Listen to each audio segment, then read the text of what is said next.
Hey guys, it's Lisa. Welcome to Banning, Panning and Beyond and another Mask Monday. So today I am going to pop on this mask here, which is one I've had in the past. I don't particularly like it because it does leave me quite tacky afterwards, but I do need to use them up. I got 5 in a pack. So, and because I've been using the salicylic acid cleanser, this is a good one as far as like moisturizing. It's got the hyaluronic acid and the collagen and the coenzyme Q10. And yeah, so I'm not going anywhere today. I actually got a day off. I was supposed to have yesterday off as well, but I got called into work. So yeah, that was hard because I had all the family coming over for dinner, 9 of us, and I had to try and get home and have a shower and prep tea and all the rest of it. So I was quite exhausted yesterday. So today is my only day off for the week. So I've got it here. I'm going to pop it on. And I did mention in my last video that that I said I was going to share something or show you guys something. So this feels really nice and cooling. I have got my scissors with me just in case I have to cut the little mustache part off, just so I can talk. But what I'm going to do today, other than show you what I have to show you at the end, is share some answers with you. Just going to get my jade roller out. To some questions that were sent to me by Laurie Perkins. So they are not would you rather questions, just for something different. So I have to say thank you to Lauren. She actually emailed the questions through to me, which made it a lot easier. So I will pop them in the description box. I haven't even thought about who I'm going to tag to do these, so I can think about that at the end. So if anybody wants me to email them through to them, they've just got to let me know in the comments and I will do that for you. So okay, so question number 1, and I have not looked at these ahead of time, so they're going to be off the cuff answers. What is one of your most embarrassing moments? Embarrassing moments, I'm sure there's been plenty. One that does stick in my mind was something from high school many years ago. I think it was for PE, which is like, you know, your physical education. All the names for the subjects change, but we basically, my class walked to a local sporting field that was very close to the high school I went to. It was like literally a couple of minutes walk, and we played a game of softball. And yeah, I remember I had in my class, there's quite a few of the, you know, popular kids, and yeah, I'm actually I was a softball player, and yeah, I do remember, because obviously normally I played with girls, and there were boys in my class, and yeah, I don't know who it was, but somebody hit the softball. Softball, for those of you who may not know, is very similar to baseball. Yeah, so anyway, I remember someone hitting the ball, and I don't know why, but yeah, I was running to try to catch it, and my skirt blew up, because back then our sports skirts, they are like these little pleated things that, yeah, the wind caught it and up it went.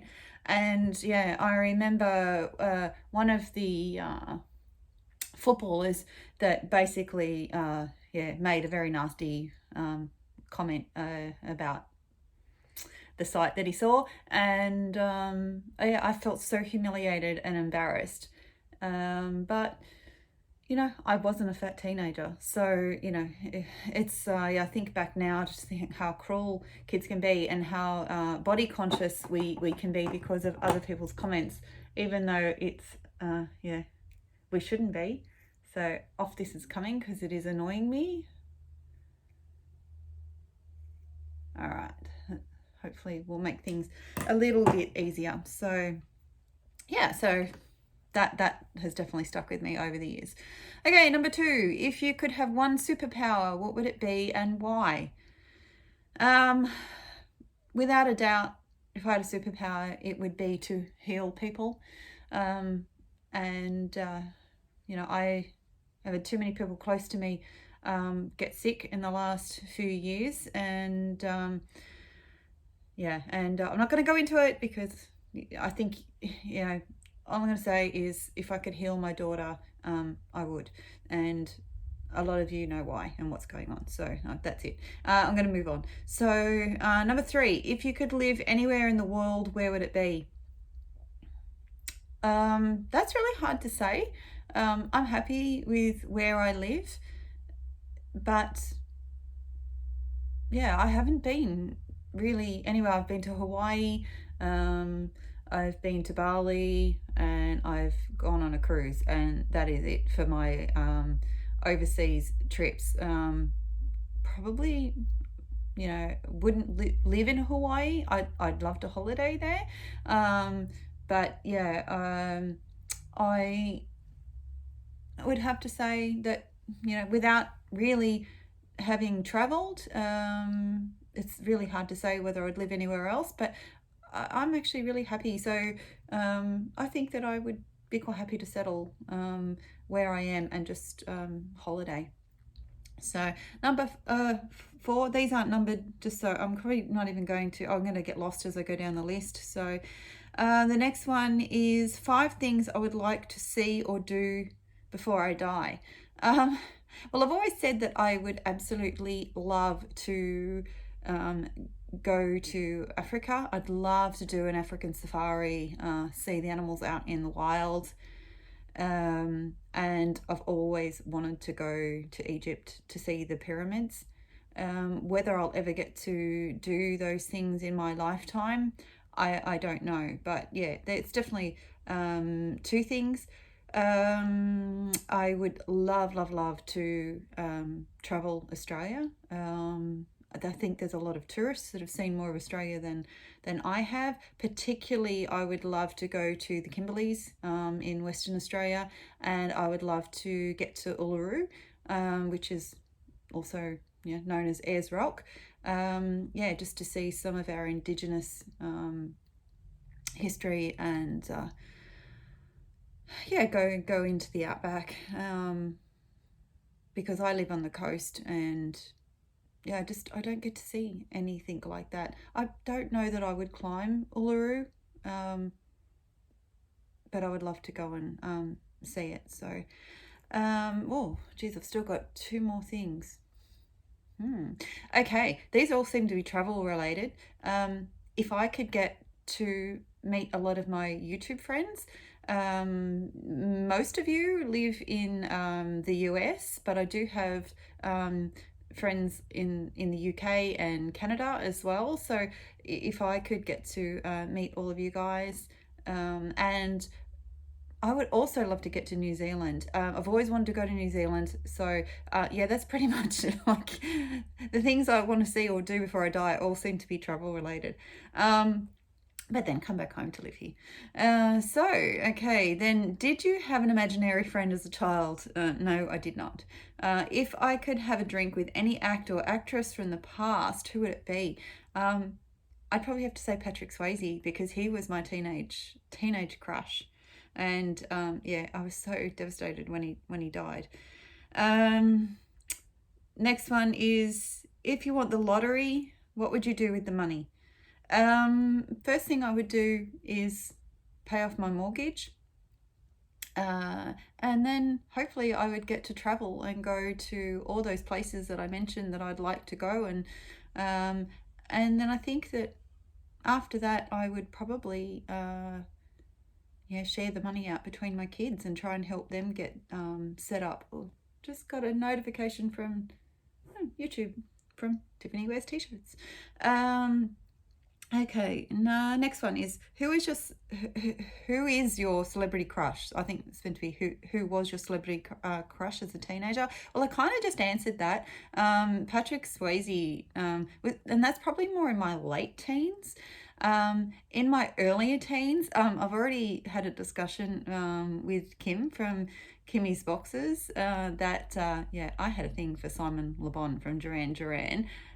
Even to a point where a friend of mine, she loved John Taylor, and we used to write stories about if we were with them, and little teenage fantasies. But Kim said to talk about it in detail, and no, I'm not going to, because yeah, that would be another embarrassing moment in my life. Okay, so the next one is, if you could have any job you wanted, what would it be?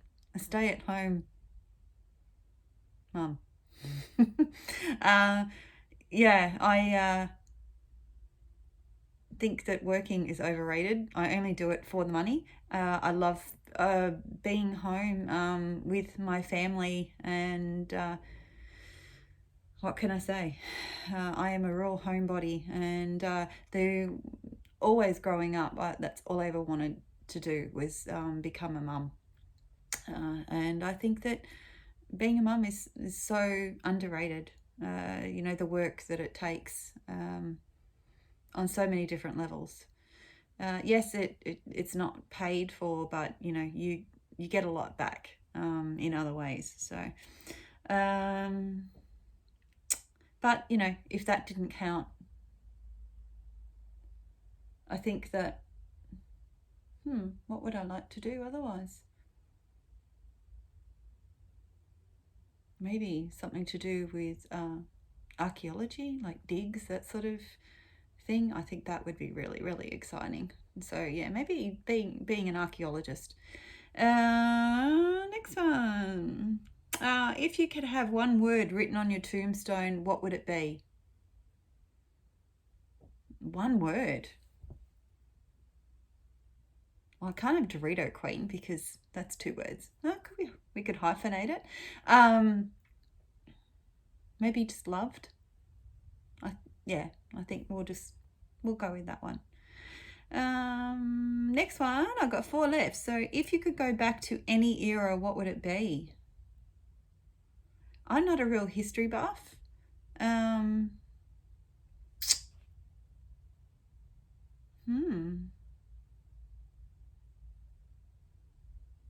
Oh, I'm not too sure. I don't know what the decade is. I could have probably looked it up, but I'd say, like, I really love, I'm just gonna Google it.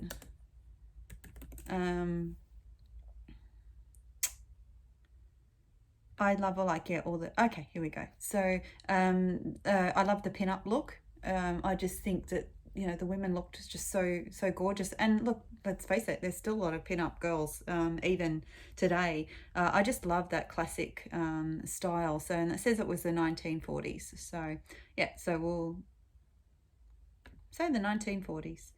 If you get to eat one type of food for the rest of your life, what would it be? I'm not called the Dorito Queen for nothing. If you could pick one type of jewelry to wear for the rest of your life, what would it be? I'd have to say my watch. Yeah, definitely my watch. Not the most attractive watch, but very, very practical. Yeah, so it is an Apple Watch. It's probably not going to show up, but yeah, I love this thing.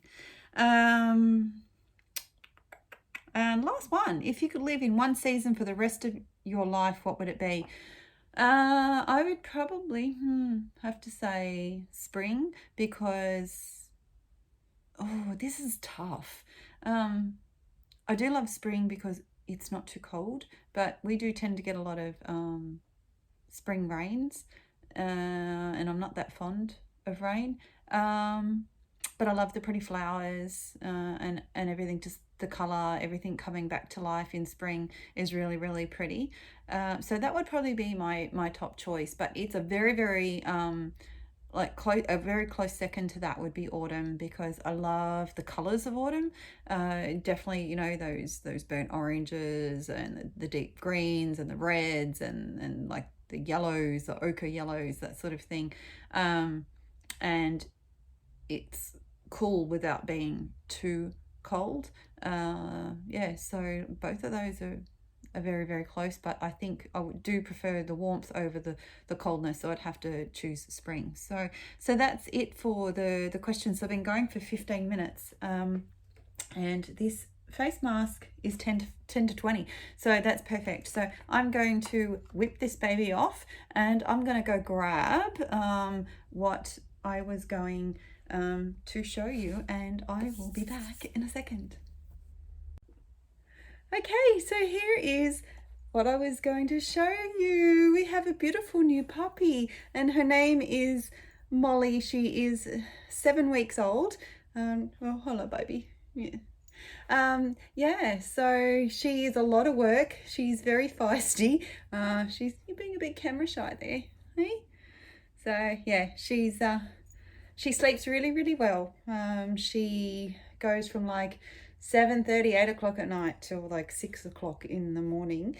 During the day, she's on and off at the moment, but yeah, very loves to chew on everything, and yeah, she's definitely keeping me busy. So she, when she wakes up in the morning, all she wants to do is be with somebody. She's still a little bit, yeah, sort of, suffering from separation anxiety. So yeah, so she is a Rottweiler for anybody who doesn't know the breed. So she's going to be about 60 odd kilos once she's fully grown. So yeah, and I already love her. We've only had her for like, this is our 3rd day with us. So yeah. But yeah, so I just wanted to share that, and I'm going to get going now, guys, and I'll catch us all again soon. Bye.